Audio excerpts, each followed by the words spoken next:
Hello and welcome to this week's Ask Me Anything Live. I'm Gert from SEOleverage.com. Thank you very much for being here and checking out this video call. We do these calls every Friday. There are just so many questions coming up in our calls with clients, with prospects, with potential future clients, with members of our coaching community that we really are thrilled to address them in these calls as well. This week we have a couple of SEO questions, a couple of other more management-like questions, which is fine. We do have some experience in hiring. We have a very fast-growing team. We essentially add new team members every month, at least one or two. So we do have some experience on some of the questions here as well.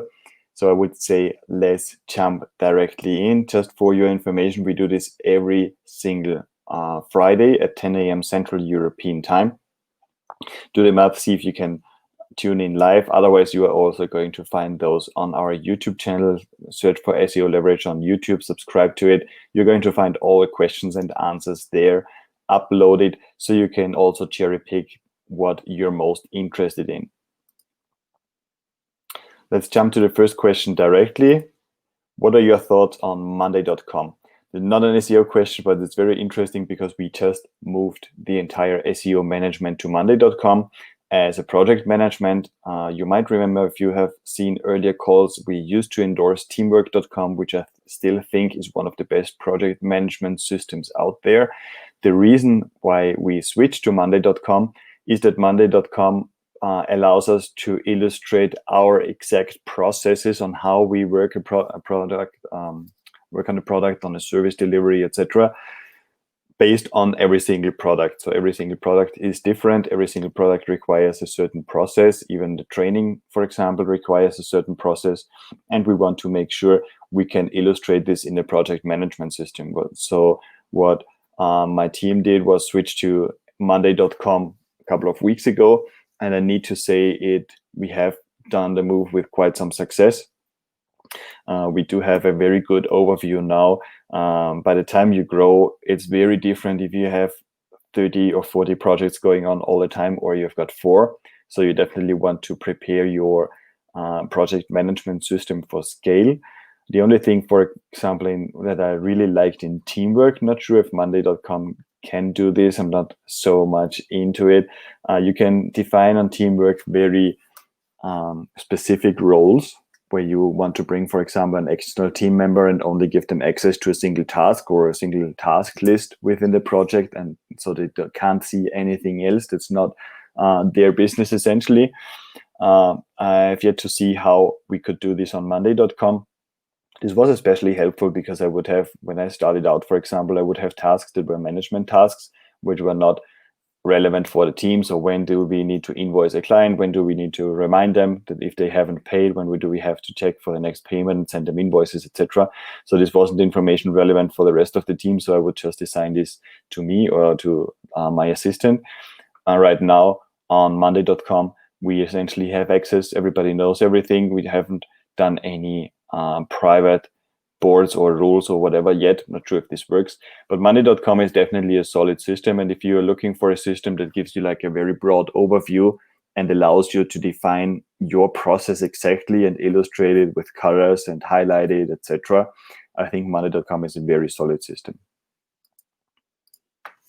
How to hire an SEO team? This is a question I get very often from clients because we do quite some consulting, and more clients want to build their SEO team, but they hire us for external guidance. So they are looking to build their own team, want to work on their site, want to have their own team working on their site and do the improvements, but they hire us to jump in a couple of times a month and be there for guidance via the consulting or via the coaching. So their team has someone they can ask for what's the next high impact step, for example, what are the low hanging fruits, what are the basics we definitely need to be aware of, etc., and guide them on the strategy. And one of those questions is then how to hire an SEO team.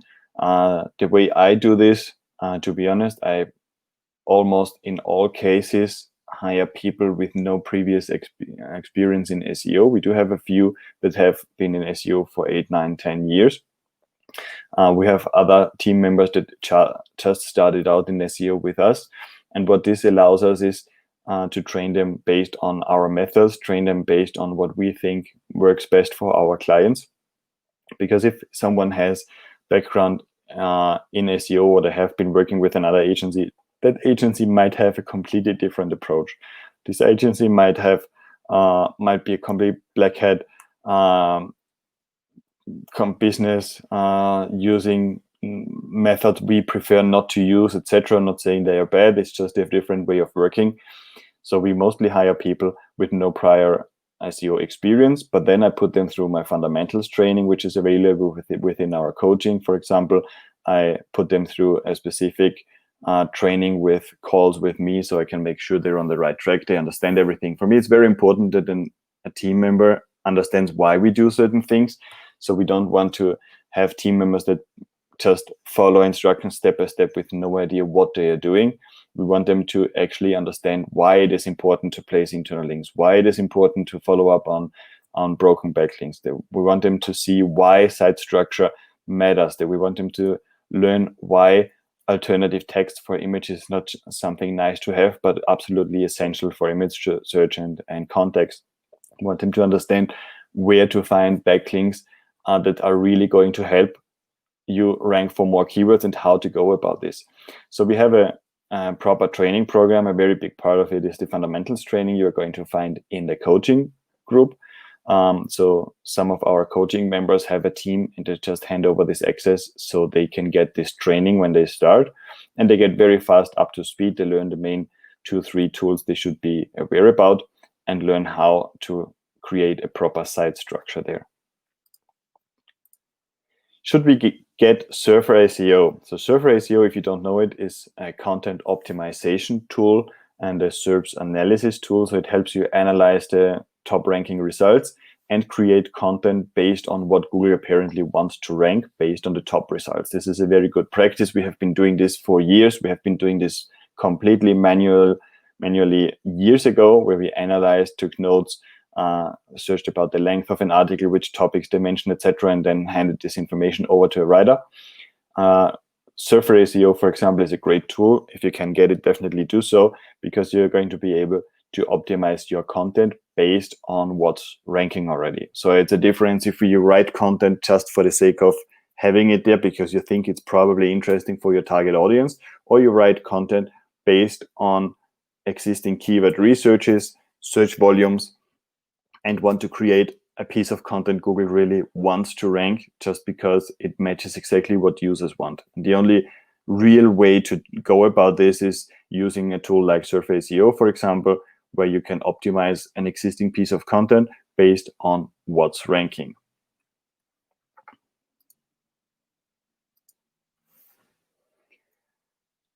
The last question we received was how to recover from a 50% traffic drop from Google. This is a tough one. We have seen this before. I remember a client that essentially dropped over 3 days, I think, by 70% and almost lost his business just because of this ranking drop. You really want to make sure you know why you dropped. Okay, and there can be multiple reasons. One reason could be link-based, for example. We see negative SEO attacks, as they call it, where negative links affect the site's ranking. So this could be links completely unrelated. This could be links that confuse Google. This could be links that come from shady neighborhoods or so-called private blog networks Google doesn't like at all, or things like those. So you want to see which links have been pointing to the site in the previous weeks and see if there is any pattern. So you might want to disavow those links. Disavowing means sending Google a so-called disavow file, asking Google not to take into account those links. There are a few more things to this, but this is about the direction if it's really link-based. Most of the times, it's really content and user experience-based. So there is something on your site users don't like too much, and Google collects those signals over time, and then very often with an update, kind of makes use of this information and drops your ranking. We have just seen a site that hasn't changed over many years, for example, drop from a solid position 1 to position 6, and they now need to reinvent their site a little bit, see what ranks right now, what should they do about this. They still rank on page 1 in a very solid position, but it's not number 1 anymore. So to get back to number 1, we need to find a better way to approach what Google wants, what users expect. And then once Google picks up the new signals, I'm very confident they're going to be number 1 again. But we definitely need to see what is it that Google wants to rank. And the only way to see this is Googling and checking out the top results, which results come up on top, and why might this be the case. On the last Google update, for example, one of the reasons seems to be that Google favors big brands, sites with more traffic, sites that are a little bit broader, not only have maybe one page that's ranking for a topic, but cover the topic from different angles. This would speak towards the strategy of topic clusters we have been talking about very often already, and which is part of the coaching as well. So you definitely want to figure out why you have dropped. This could also be user experience based. Think about the user experience on your side, the user experience on the competing domains you have on page 1 on Google or ahead of you, and see what's the difference. We just had a site that was too salesy. So they asked for conversions and sales right away and then gave the information users wanted, whereas their competitors led with information. They were leading with information and then asked for the conversion afterwards, which seems to be the approach Google prefers. So we had the client restructure their menu, their navigation, create a better user experience, and over time, Google is going to pick up new signals. They already get a lower bounce rate. People stay longer on the site, etc. So there are metrics you can see automatically resonate more with your target audience.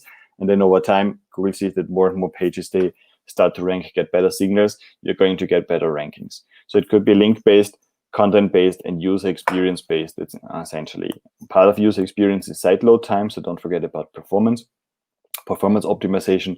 And also, if you don't know about that yet, there is a new thing called Web Vitals, where Google has defined 3 types of criteria that can annoy users and should be taken into account. So one of them, for example, a layout that shifts around a lot when it gets loaded, or one being that you have like a very big element that takes certain time to load, or it takes too long for the user to interact, to engage with the site. So all these could be possible reasons why the user experience is not the way it is. Another one we've seen as well is that on mobile phones, for example, the experience is totally different than on desktop, and you might have a great site on the desktop, but maybe on a mobile phone, the user experience isn't that good anymore. You might have all the options hidden in the drop-down menu, and I don't see them when scrolling down, etc. There's a lot of things to it, but definitely find out where the traffic drop comes from, most likely, and tackle all the possible options. Don't tackle one and wait for a few weeks and see if it was that one. You have to fill all the buckets. So there's a bucket for page speed, there's a bucket for user experience, there's a bucket for content, there's a bucket for backlinks. Fill all of those, and then you're going to see you have a very good chance to come back up very soon.